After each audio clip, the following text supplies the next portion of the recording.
தூத்துக்குடி மக்களவை உறுப்பினர் கனிமொழியை ஆதரித்து பிரச்சாரம் செய்த வைகோ பிரதமர் மோடியின் பேச்சுக்கு கடுமையான கண்டனங்களை முன்வைத்துள்ளார்.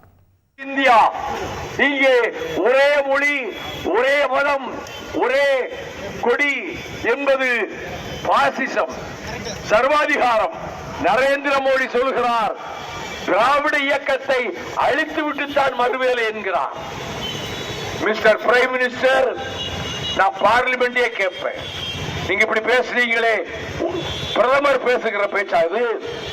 130 இல்ல 128 கோடி மக்களை கொண்டிருக்கக்கூடிய இந்த நாட்டினுடைய தலைமை அமைச்சர் இப்படி பேசலாமா?